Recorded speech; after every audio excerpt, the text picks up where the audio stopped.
Empathy is a term which has to be understood because some people feel they can confuse between empathy and sympathy. Feeling for somebody else does not mean justifying the other person. But empathy means being able to see things from the other person's perspective, right?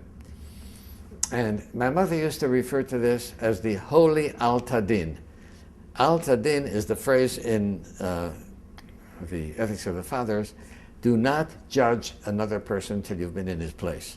My mother always used to say that's the holy al-tadin. No, never judge another person because you don't know what the person is going through.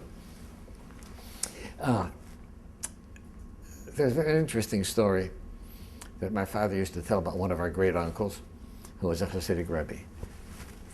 And his followers, his Hasidim, used to come in and tell him their problems. And so one morning he was sitting and receiving all of his supplicants. And later on, his aide noticed that his clothes were drenched with perspiration. And he said to him, "Why were you sweating so profusely? You weren't exerting yourself." He says, "I wasn't exerting myself?" He says, "Do you realize when somebody comes and tells me a problem, in order for me to help him, I have to feel that problem. I have to take off my clothes and put on his clothes. Right? Oh, now I feel his problem, but then I can't help him because I'm too subjective.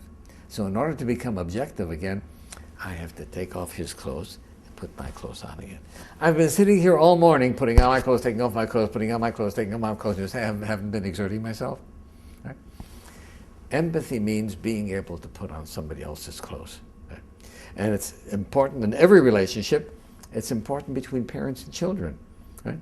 Parents operate with an adult mind. Right? Have no way of knowing what does the child feel like. Right?